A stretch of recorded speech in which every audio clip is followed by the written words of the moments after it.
Hello, my dear students. Welcome you again to online classes of Advanced Senior Secondary School, Mundal, Bhiwani.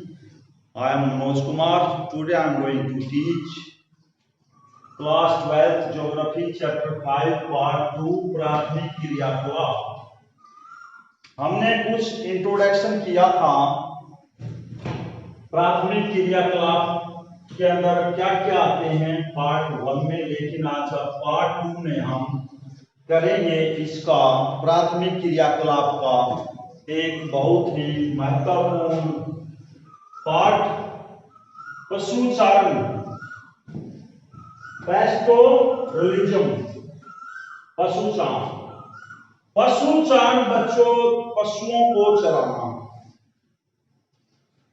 आदिम मानव ने क्या सोचा, जो पहले कंदमूल या दूसरी वनस्पतियों पर निर्भर रहता था, लेकिन बाद में एक ऐसा दौर आया जब जनसंख्या के बढ़ने तथा अल्प मात्रा में सामाजिक विकास के होने पर खेत हंटिंग एवं भोजन संग्रह करने वाले समूह ने महसूस किया कि केवल आखेट और कंदमूलों के सारे जीवन का भरण पोषण नहीं किया जा सकता।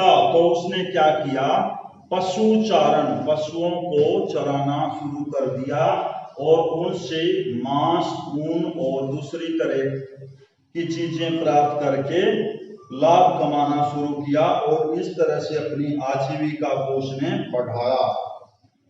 तो यहाँ पर हम दो तरह के पशुचारण की बात करते हैं, चलवासी पशुचारण, वाणिज्य पशुधन पालन।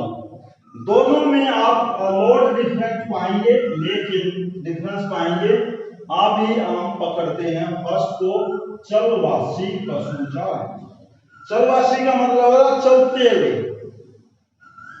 एक ऐसा वर्ग जो कि अपने पशुओं के लिए या अपने लिए भोजन तथा पानी की व्यवस्था खुद नहीं कर पाता था, वह अपने इन दोनों चीजों के लिए किसी एरिया विशेष पर जाकर रहता। कुछ समय के लिए वहां पे जो जीवन संबंधी सुविधाएं थी जलवायु के अनुसार उनका दोहन करता और फिर आगे बढ़ जाता था। इस तरह से चलवासी पशुचारण हुआ।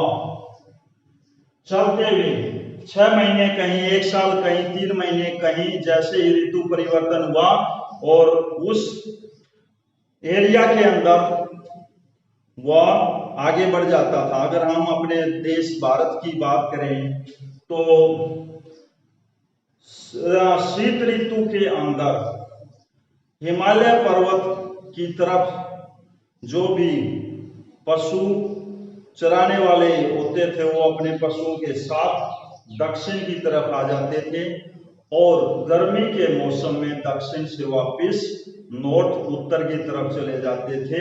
तो दोनों ही ऋतुओं में जलवायु कंडीशंस को देखते हुए, क्लाइमेटिक कंडीशंस को देखते हुए चलवासी पशुचारण किया जाता था। तो ये थी छोटी सी जानकारी। 3 प्रमुख क्षेत्र कौन कौन से हैं दुनिया के अंदर, वर्ल्ड के मैप पर चलवासी पशुचारण के 3 प्रमुख क्षेत्र हैं। इसका प्रथम है उत्तरी अफ्रीका के अटलांटिक तट से सहारा मरुस्थल, अफ्रीका के पूर्वी तटीय भाग, अरब प्रायद्वीप, इराक, ईरान, अफगानिस्तान, ओत्तवा, मंगोलिया एवं मध्य चीन तक फैला हुआ है और यह लगभग 5600 वर्ग किलोमीटर क्षेत्र में फैला हुआ है।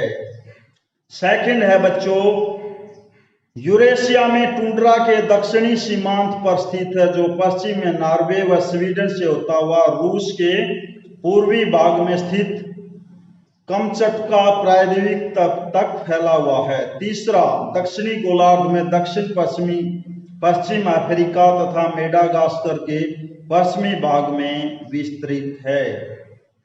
आप अपनी पुस्तक में देख सकते हैं, एशिया के अंदर, अफ्रीका के अंदर ज्यादा पशुचारण का एरिया दिखाई देगा या देख पाएंगे आप।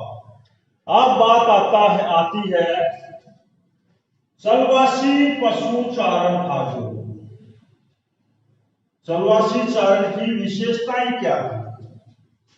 विशेषताएं माय डियर स्टूडेंट्स ये थी कि उन्हें जो भी जलवायु होती थी, चाहे वो उष्णकटिबंधीय हो, चाहे वो शुष्क हो, चाहे टुंड्रा कटिबंधीय हो, तीनों ही प्रकार में अपनी तरफ से उन्हें श्रम कुछ नहीं करना पड़ता था। घास की या फसलों का उनको प्रबंध नहीं करना पड़ता था। फसलों को पालने के लिए उनको कुछ नहीं करना पड़ता था।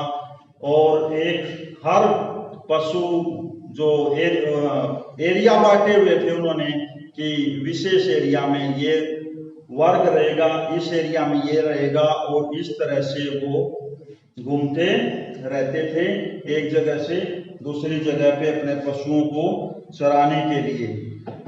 और कुछ विशेषताएं हैं। चलवासी पशु चारक अपने भोजन, वस्त्र, शरण, औजार एवं यातायात के लिए पशुओं व उनके उत्पादों पर निर्भर रहते हैं। कुछ क्षेत्रों में यह प्रवास मौसमी होता है जिसे ऋतु प्रवास कहा जाता है। जैसे मैंने भारत का उदाहरण लिया था, हिमालय के पर्वतीय क्षेत्रों में गुर्जर, बकरवाल, गद्दी तथा भूटिया लोगों के समूह अपने पशुओं के साथ ग्रीष्म काल में मैदानी क्षेत्रों से पर्वतीय क्षेत्रों में चले जाते हैं और शीतकाल में पर्वतीय क्षेत्रों से मैदानी क्षेत्रों में आ जाते हैं। इस प्रकार टुंड्रा प्रदेश के लैप्स चरवाहे गर्मियों में उत्तर के पर्वतीय ढालों पर और शीत ऋतु में दक्षिण के कोणधारी वनों की ओर ऋतु प्रवास करते हैं। चलवासी पशुपालकों का सामाजिक स्तर, सोशल स्टेटस, पशुओं की संख्या से निर्धारित होता है। चलवासी पशुचारण पारिस्थितिकीय तथा सांस्कृतिक अनुकूलन का एक विशिष्ट स्वरूप प्रस्तुत करता है। इस आर्थिक सामाजिक व्यवस्था में मानव और पशु परस्पर आश्रित एक समुदाय के रूप में रहते हैं, जिसमें स्वतंत्रता एवं आत्म निर्णय की जबरदस्त भावना नजर आती है। तो ये थी बच्चों चलवासी पशु चारण की विशेषताएं। अब आता है चलवासी चरवाहों की जीवन पद्धति में आया परिवर्तन। पुराने समय में इनको अपने पशुओं को चराने के लिए विस्तृत घास के मैदान मिल जाते थे, लेकिन जैसे जैसे मानव ने विकास करना शुरू किया, स्पेशली किसके अंदर, एग्रीकल्चर, कृषि के अंदर, तो जो एरिया पशु चारण के लिए होते थे वो धीरे धीरे सिमटने लगे, कम होने लगे। Credit goes to government of respective countries कि उन्होंने अपने जो जमीन खाली पड़ी थी उसका सदुपयोग करने के लिए मशीनों के औजार से जमीन को सुधार कर इस तरह से इनका जो फ्री में घूमने वाला काम था उस पर एक तरह से ब्रेक लगा दिया। और कुछ अच्छी गवर्नमेंट्स ने इनको नियमित रूप से बसाव के लिए भी जमीनें वगैरह उपलब्ध करवाई और जीवन संबंधी दूसरी सुविधाओं का प्रबंध किया। तो आज अगर हम बात करें विश्व के अंदर सिर्फ 1.5 या 2 करोड़ चलवासी चरवाहे ऐसे हैं जो कि इस कार्य के ऊपर अपना जीवन यापन करते हैं। धीरे धीरे इनकी संख्या कम होती जा रही है। जैसे रूस जैसे देश में एक बहुत बड़ा देश होने के नाते बहुत बड़ा विस्तृत इलाका आज भी खाली है चरवाहों के लिए, लेकिन विभिन्न सरकारों की मदद से वहां पर भी अब इस पर बंद लगाए जाने की कोशिश की जा रही है। एक रहता बच्चों पशु चारण और भौतिक दशाएं। भौतिक दशाओं का पशु चारण से क्या संबंध है, आइए देखते हैं। चलवासी पशुचारण के क्षेत्र सामान्यतः कठोर प्राकृतिक दशाओं वाले क्षेत्र हैं। ये या तो अत्यधिक गर्म हैं या अत्यधिक शुष्क हैं। तो अत्यधिक गर्म में भी जो घास है या झाड़ियां हैं दूर दूर तक फैली होती है या उनकी संख्या कम होती है। इसी तरह से ज्यादा ठंडे प्रदेशों में भी सेम स्थिति होने की वजह से इन लोगों को बहुत बड़ा एरिया कवर करना पड़ता है अपने आप को इस दुनिया में बनाए रखने के लिए। तो आज का हमारा था बच्चों चलवासी पशुचारण। नेक्स्ट में हम करेंगे वाणिज्य पशुधन पालन। पशुचारण मेन था, इसके दो उप घटक थे, उसमें से हमने पहले में किया। इसके तीन प्रमुख क्षेत्र। चलवासी चारण की विशेषताएं क्या होती हैं, भौतिक दशाएं, और चलवासी चरवाहों की जीवन पद्धति में बदलाव कैसे आया। Thank you and have a nice day.